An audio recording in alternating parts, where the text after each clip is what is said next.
Hey, here we go.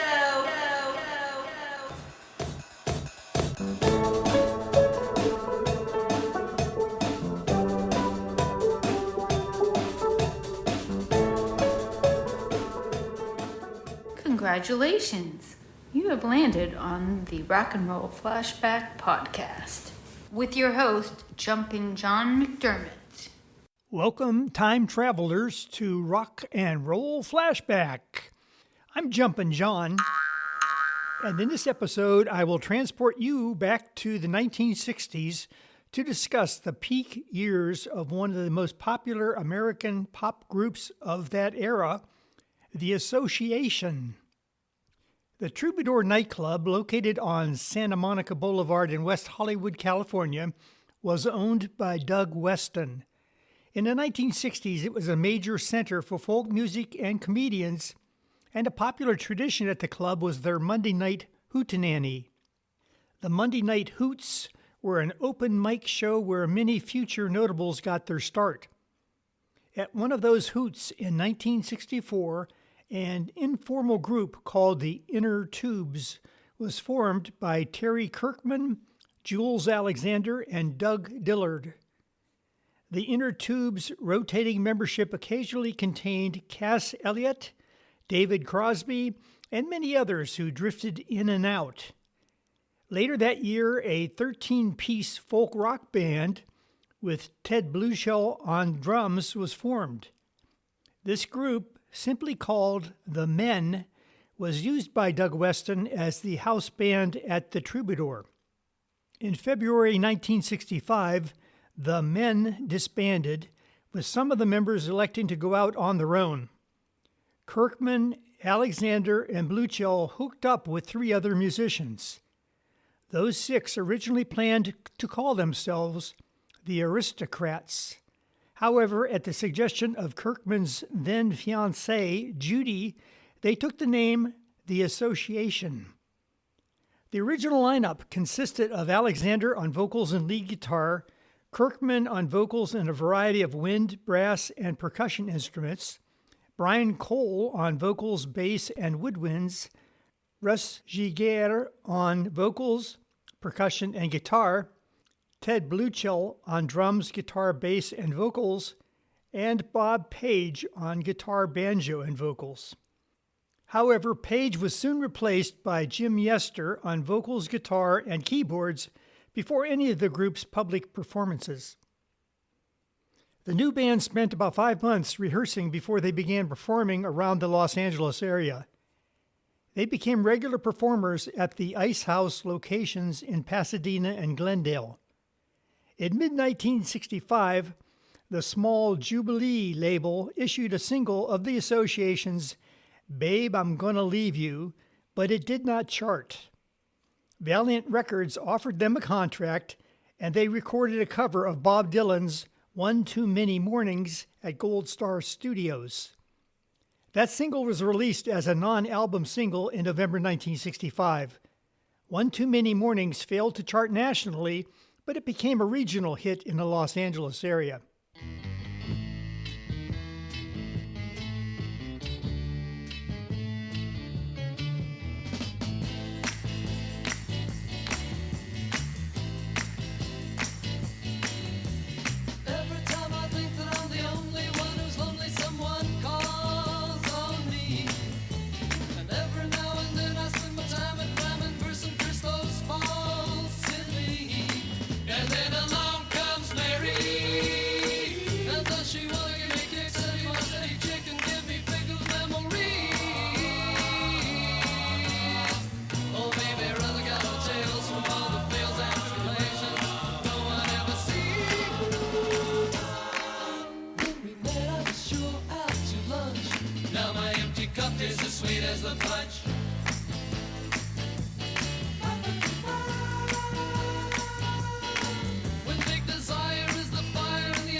From where she got a name.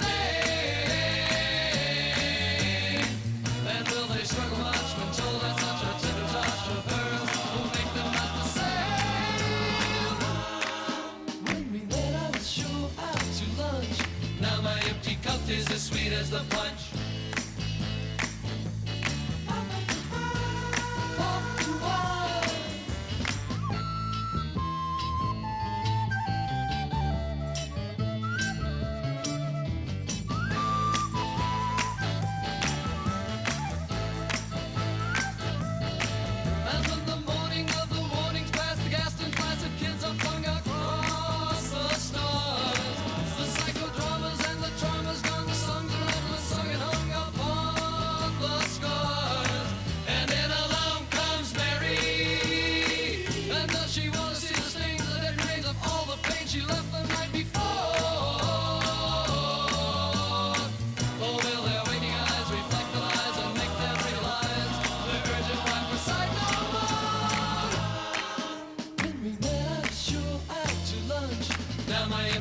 Is as sweet as the punch. Sweet as the punch. Sweet as the punch. Sweet as the punch. Sweet as the punch. The association's national break came from the song Along Comes Mary, written by Tandon Ulmer. Alexander persuaded Ulmer to give the association first dibs on the tune, with Jim Yester on lead vocals. Their version of Along Comes Mary was known for its fast-paced lyrics and jazzy, complex harmonies. Bright, layered, and sophisticated, it helped define the California sunshine pop sound. The song was somewhat controversial in that Mary was street slang for marijuana. Released in March 1966, Along Comes Mary went to number 7 on the Billboard charts and led to the group's first album, and then Along Comes the Association. That LP was produced by Kurt Butcher and began in Gary Paxton's garage. Like most of the association's hits, session musicians were called to do the instrumental track, with only band members Terry Kirkman and Jules Alexander participating with their instruments. The vocals were recorded separately at Columbia Studios. The LP was released in July 1966 and became one of the best-selling albums in the U.S., peaking at number 5. The success of the album was mainly due to the strength of 2 singles, Along Comes Mary and Cherish. Terry Kirkman wrote Cherish in half an hour for use in the band's live act. He was looking for an emotional, slow-tempo song in the same vein as the Righteous Brothers' You've Lost That Lovin' Feelin'. The result was a ballad with lush harmonies and emotional depth that became one of the decade's most romantic songs. Cherish was released as a single in August 1966. Cherish is a word I use to describe all the feeling that I have fighting here for you inside. You don't know how many times I've wished that I had told you. You don't know how many times I've wished that I could hold you. You don't know how many times I've wished that I could mold you into someone who could cherish me as much as I cherish you. The song reached number 1 on the U.S. Billboard Hot 100 in September of that year and remained in the top position for 3 weeks. Cherish also reached number 1 in Canada. Billboard ranked the slow dance ballad as the number 2 song of the year. Cherish sold over 1 million copies, was certified gold by the RIAA in 1966, and earned the association international fame. The group followed with their second album, Renaissance, released in November 1966. The band changed producers, dropping Butcher in favor of Jerry Yester, brother of Jim. This was their last album recorded for the Valiant Records label. The LP was reissued in 1967 by Warner Brothers Records after the company acquired Valiant. The album only peaked at number 34 on the Billboard Albums chart. Although it had no top 10 singles, 2 songs reached the Billboard Hot 100 chart.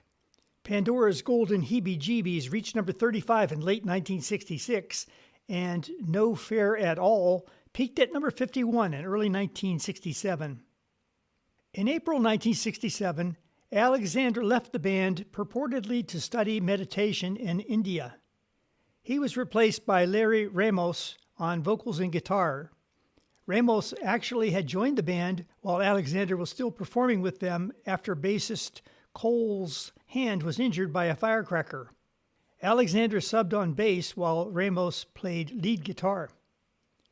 On June 8, 1967, Warner Brothers Records released the band's third album, Insight Out.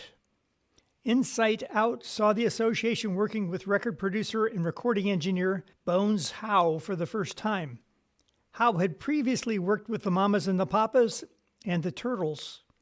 He was brought in by Warner Brothers in an attempt to steer the group in a more commercial direction. As a result of Howe's focus on obtaining a radio-friendly sound, much of the instrumental playing on Insight Out was done by a team of top LA session musicians who were sometimes referred to as the Wrecking Crew.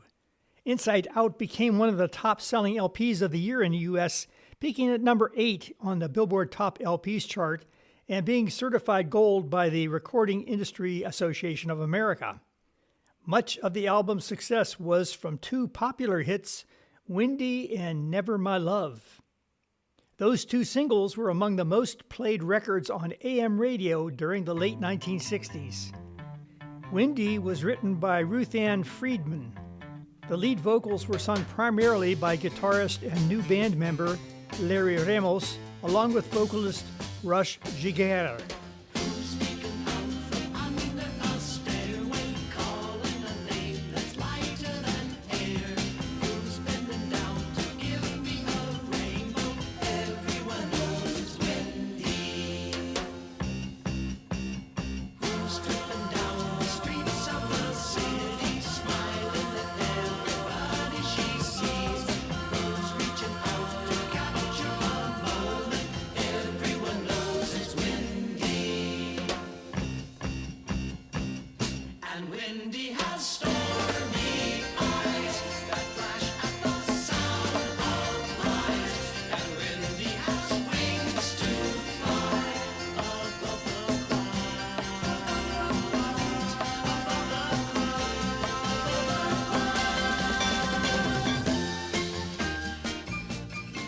The song became the group's second U.S. number one hit, reaching the top of the Billboard Hot 100 on July 1st, 1967, and staying there for 4 consecutive weeks.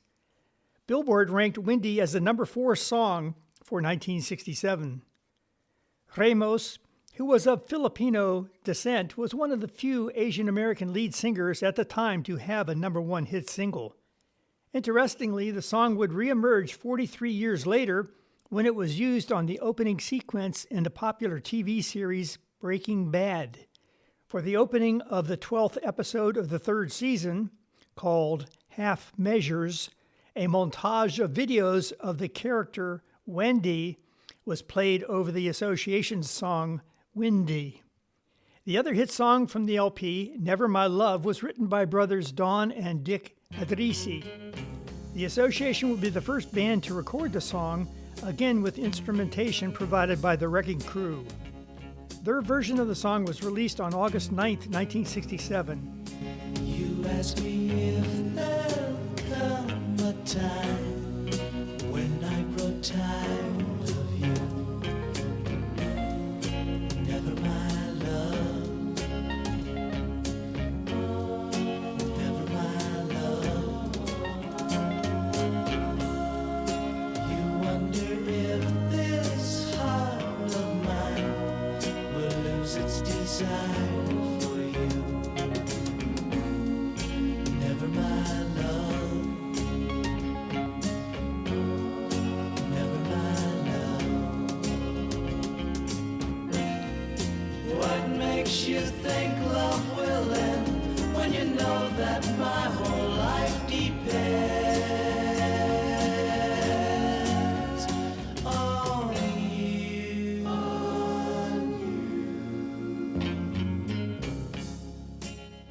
The single peaked at number 2 on the Billboard Hot 100 chart and hit number 1 on the Cashbox charts in October 1967. Never My Love was their third number one on the Cashbox Top 100 Singles chart and also reached number one in Canada's RPM charts. It became the group's only double-sided charting record as its B-side, Requiem for the Masses, made a brief showing on the Billboard chart. By the time the association's record was certified gold by the RIAA as of December 1967, Billboard noted that 15 other artists have recorded the song. Consequently, in 1999, BMI announced that Never My Love was the second most played song on radio and television of the 20th century in the U.S. The group also placed two other songs, Cherish and Windy, on BMI's list of the 100 most played. That third Cashbox number one single had made the association a top concert act and highly in demand by the TV variety series, specials, and talk shows.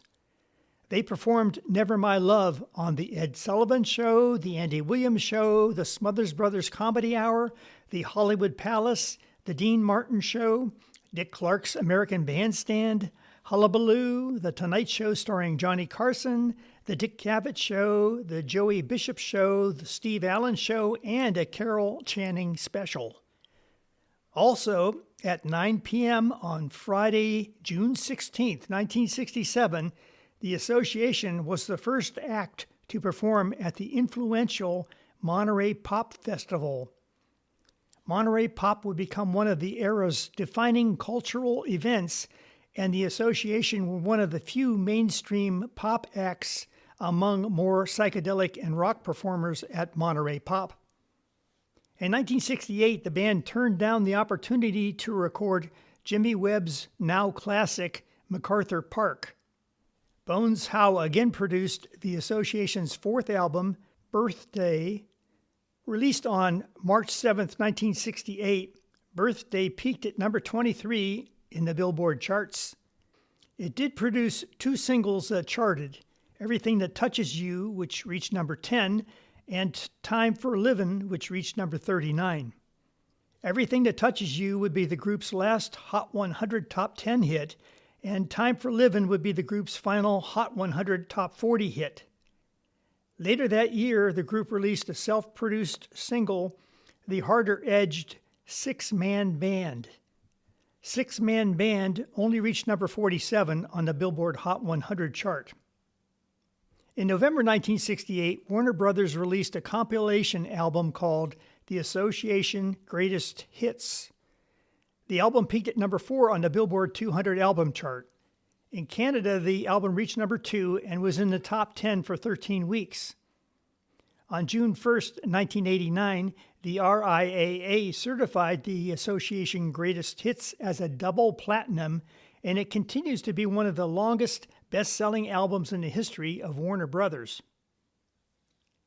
At the close of 1968, Jules Alexander returned to the group, which now made the association a seven-man band. The larger band's first project was to contribute to the 1969 soundtrack for the film Goodbye Columbus. The title track, written by Yester, peaked at number 80 in the U.S. John Boylan produced the soundtrack and worked with the group on their next album.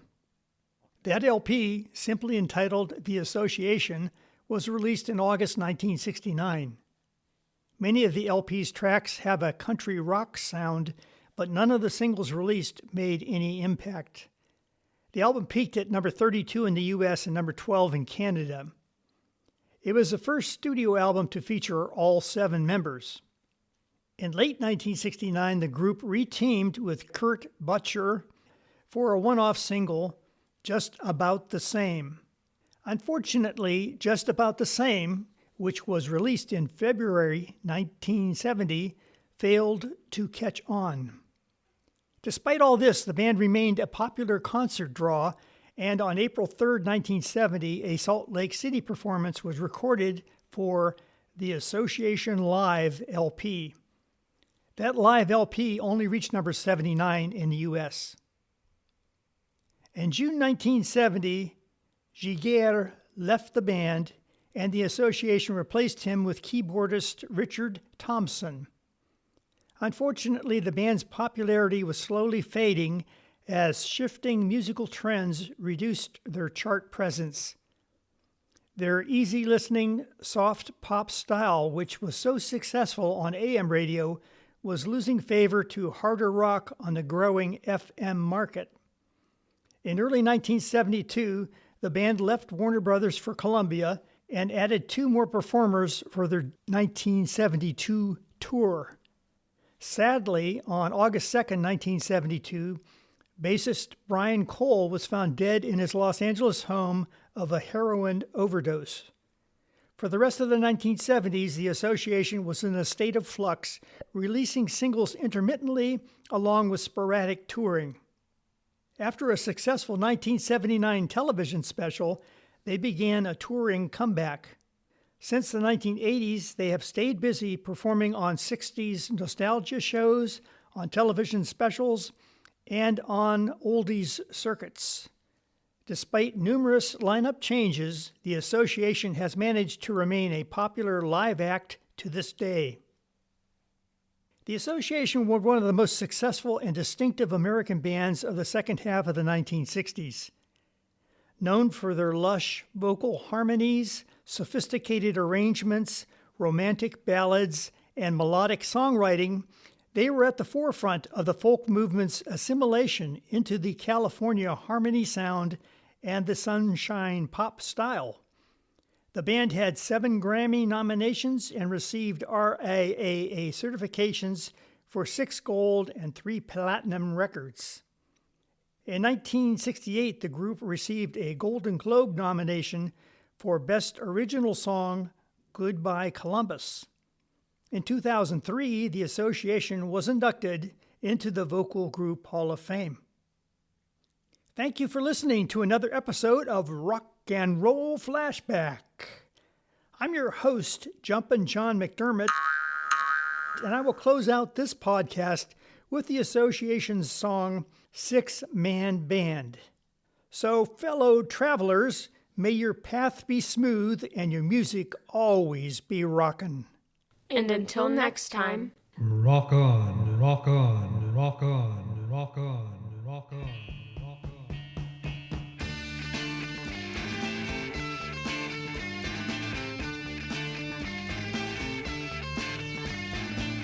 Well, I'm a day at a time.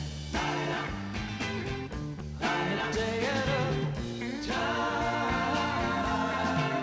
Well, I'm a seeker and a knower in a 6-man mind.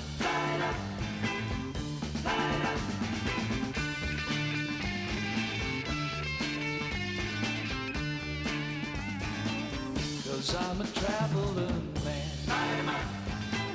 Yes, I'm a traveler man. Well, I'm a comer and a goer in a 6-man band.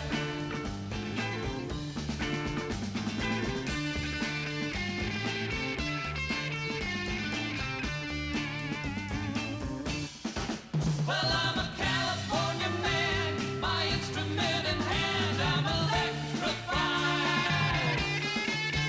On a fast flying trip, dirty laundry in my grip, mostly drip dry. We got the 17 jewels that dictate the rules and the time to fly. As we're passing by, we just got the time to say hello and then a fast goodbye.